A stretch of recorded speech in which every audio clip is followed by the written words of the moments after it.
Picture this: a shotgun blast at a critter turns into an oil gusher and launches the #1 sitcom of 1962.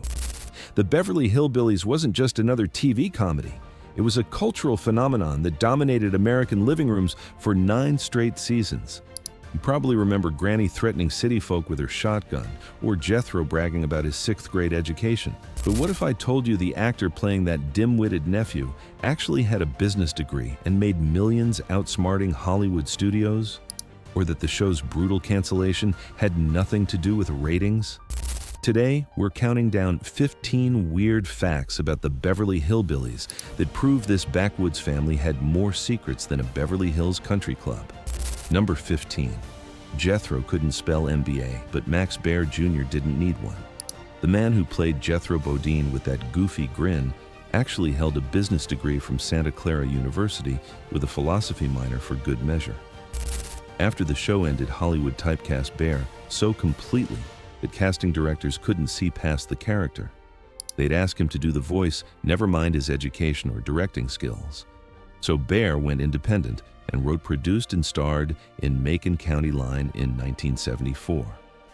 He made it for around $220,000. It grossed over $30 million. He followed that with Ode to Billy Joe in 1976, another hit. In the late 1990s, he even attempted a Beverly Hillbillies casino in Reno, complete with a 200-foot oil derrick and a restaurant called Jethro's All You Can Eat. The casino never materialized due to zoning and funding problems, but the ambition showed how the role both defined and confined him. By 2014, he was suing CBS over character rights and merchandising, arguing they'd blocked him from capitalizing on the role that made him famous and unemployable. Number 14. Granny and Jed were practically the same age. Irene Ryan made Granny Clampett look ancient, like she'd been plucked from a dusty Ozark porch circa 1890. She was only 5 years older than Buddy Ebsen, 59, to his 54 when the show started. Think about that. Granny and Jed could have been schoolmates. Ryan committed to hunching like a question mark while the makeup team spent hours daily adding wrinkles and age spots. Ebsen played Jed as the tall, wise patriarch, while Ryan hobbled around the set, carrying the authority of someone who'd outlived 3 wars. Off-screen, Ryan was still performing vaudeville routines with more energy than most 20-year-olds. During breaks, she'd straighten up, crack her back, and immediately look decades younger. She earned her Emmy nomination the hard way, one hunched posture at a time. Number 13. Granny's cookbook was real and insane. In 1966, Irene Ryan released Granny's Hillbilly Cookbook, written entirely in character with co-author Kathy Pinkney. Some dishes had tongue-in-cheek names like Buzzard's Gizzards for a chicken dish and Boiled Owl Liver Munchings for an appetizer. But buried between jokes were legitimate Southern staples: cornbread beans, greens, and pickling tips. For the brave, there were actual small game recipes: possum stew, roast squirrel, groundhog. The cookbook sold surprisingly well. Half the buyers wanted genuine recipes from their grandma's era. The other half wanted to see if Granny was serious about possum pie. She was dead serious. First edition hardcovers now sell for serious money on the rare book market. Julia Child taught America to cook French food. Granny taught them to cook roadkill. Number 12. Why did Jethro call him Uncle Jed if they were cousins? If Jethro was Pearl Bodine's son and Pearl was Jed's cousin, then technically Jethro wasn't Jed's nephew. He was his first cousin once removed. In rural Ozark families, younger relatives called older cousins aunt or uncle out of respect, not biology. It was about manners, not DNA. The same reason Ellie Mae called Pearl Aunt Pearl, even though the family tree didn't require it. Uncle Jed stuck because it sounded right, showed respect, and didn't require a flowchart. Perfect for a family that never met a rule they couldn't misunderstand. Number 11. Mr. Drysdale forgot his lines. Raymond Bailey spent 9 seasons as Milburn Drysdale, scheming and panicking over the Clampetts' millions. During the show's later seasons, something started slipping. Bailey began showing early signs of memory issues. The cast and crew noticed but worked around it, hoping it was just exhaustion. He made it through all 274 episodes, but by the end, the struggle was real. After the show wrapped in 1971, Bailey managed only 2 more films before retiring as Alzheimer's disease progressed. The only cast member he stayed in touch with was Nancy Culp, his loyal on-screen assistant. Bailey died of a heart attack in 1980 at age 75, but in syndication, Drysdale's memory is perfect. Raymond Bailey faded, but Milburn Drysdale never forgot a thing. Number 10. Bea Benaderet almost played Granny. Creator Paul Henning seriously considered Bea Benaderet for Granny. The problem was, Henning thought Benaderet's figure was too full for the part. Granny needed to look wiry and ancient. Benaderet, with her curves and natural warmth, didn't fit that scrappy bird-like visual. So Henning gave Benaderet cousin Pearl Bodine instead. She played Pearl with twangy sass for 11 episodes, then vanished. But Henning had bigger plans. He spun Benaderet off into Petticoat Junction, where she became the lead of a show that ran 7 seasons and 222 episodes. Ryan became an Emmy-nominated icon. Benaderet got her own empire. Getting passed over for Granny was the best thing that ever happened to her. Number 9. Ellie Mae's critters were Hollywood royalty. Every critter Ellie Mae dragged into the Eeked Mansion was a trained professional supplied by Frank Inn, one of the most legendary animal handlers in TV history. Inn's client list included Benji Arnold the pig from Green Acres, the cat from Breakfast at Tiffany's, and Higgins from Petticoat Junction. Inn worked on all 3 of Paul Henning's rural sitcoms, making him the hidden MVP of that entire TV dynasty. That raccoon Ellie Mae was cuddling wasn't a random woodland stowaway. It was a trained professional with an age and a contract and probably better craft services than the human cast. Number 8. Buddy Ebsen almost retired before playing Jed. By the early 1960s, Buddy Ebsen was finished.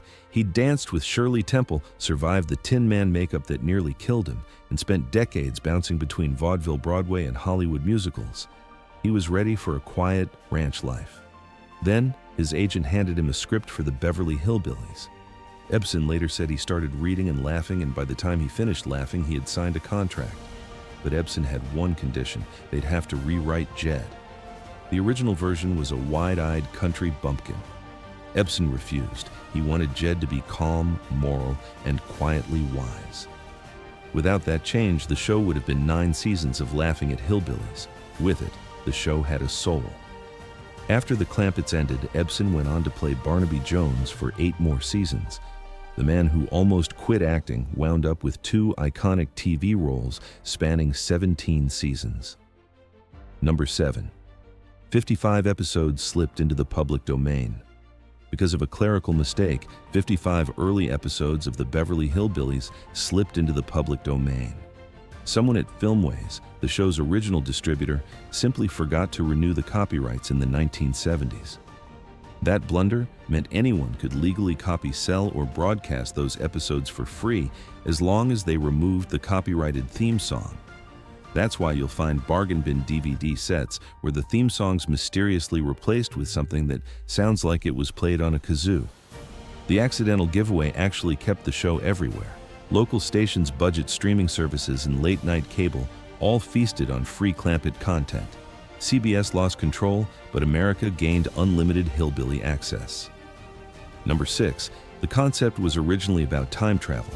When creator Paul Henning first pitched the show, his idea centered on a pioneer family from the 1860s who suddenly found themselves in modern New York City. CBS loved the fish-out-of-water concept but hated everything else. Filming in New York too expensive, time travel too complicated, pioneers in bonnets too niche. So Henning ditched the time machine.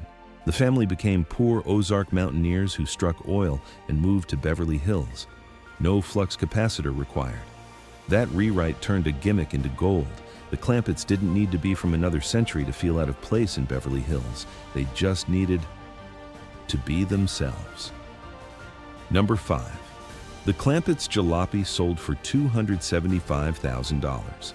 The on-screen vehicle was a customized 1921 Oldsmobile Model 46 Roadster, modified by Hollywood car builder George Barris to look like it had been cobbled together from barn scraps. Granny's rocking chair was bolted to the flatbed, and the whole contraption looked like it might fall apart after 3 miles. The original truck was donated to the Ralph Foster Museum in Point Lookout, Missouri on May 6, 1976. Multiple versions were built for filming, and in 2015, one of those backup trucks rolled across the block at Barrett-Jackson in Scottsdale, Arizona. When the hammer fell, the final price was $275,000. For the same amount, you could drive off in a brand new sports car, or you could own a rolling icon that hauled America's favorite hillbillies straight to Beverly Hills. Number 4. Max Baer Jr. played his own twin sister. Remember when Jethro suddenly had a twin sister named Jethryn who looked mighty familiar? That's because they were both played by Max Baer Jr. Baer pulled double duty in 11 episodes during the show's first season. But here's the part most people don't know. The high-pitched voice of Jethryn wasn't his. It was dubbed by Linda Kay Henning, daughter of series creator Paul Henning and later one of the stars of Petticoat Junction. Eventually, Baer got tired of the double act and Jethryn was quietly written out after season 1. Number 3. Nancy Culp versus Buddy Ebsen's political war. On screen, Jed Clampett and Miss Hathaway got along fine. Off-screen, Buddy Ebsen and Nancy Culp not so much. They butted heads from the start. Ebsen was old-school Hollywood conservative. Culp was college-educated sharp-tongued and not afraid to challenge him. Then came 1984. Culp, a lifelong Democrat, decided to run for Congress in Pennsylvania. Ebsen publicly backed her Republican opponent, even recording a radio ad calling her too liberal. Culp clapped back, saying Ebsen was nothing like his kindly Jed Clampett persona. Culp lost the election, and what little was left of her relationship with Ebsen was done. Some folks claim they might have patched things up before Culp's death in 1991, but no one really knows. Number 2. The theme song hit number 1 and made bluegrass mainstream. The Ballad of Jed Clampett was written by creator Paul Henning, not pulled from some old folk archive. He brought in bluegrass legends Lester Flatt and Earl Scruggs, who were initially nervous about the word hillbillies. When the commercial single dropped in late 1962, it shot to number 1 on the Billboard Country Chart and reached number 44 on the Hot 100. It was the first bluegrass single ever to hit number 1. Suddenly, America couldn't get enough banjo. Flatt and Scruggs went from regional favorites to household names. Before the Beverly Hillbillies, a lot of people thought banjos meant hillbilly noise. After this, they meant primetime gold. Even today, that twangy opening might be the most recognizable banjo riff in television history. Number 1. CBS canceled it during the infamous rural purge. In 1971, the Beverly Hillbillies was canceled by CBS. Not because it was failing in ratings, but because it no longer fit the demographic profile the network wanted. Welcome to the rural purge, one of the most brutal programming massacres in television history. Network brass, led by Fred Silverman, decided rural-themed comedies attracted older, less desirable audiences for advertisers. Though the show still drew solid viewership, the network believed its appeal skewed too old, too rural. So the Beverly Hillbillies got dumped alongside Green Acres Petticoat Junction and Mayberry RFD. Pat Buttram, who played Mr. Haney on Green Acres, summed it up perfectly. It was the year CBS canceled everything with a tree in it. Out went the Clampetts. In came All in the Family, The Mary Tyler Moore Show, and MASH. CBS's gamble paid off, but for millions of fans, losing the Clampetts felt like a gut punch. The oil well didn't run dry. The network just decided it was time to drill somewhere else.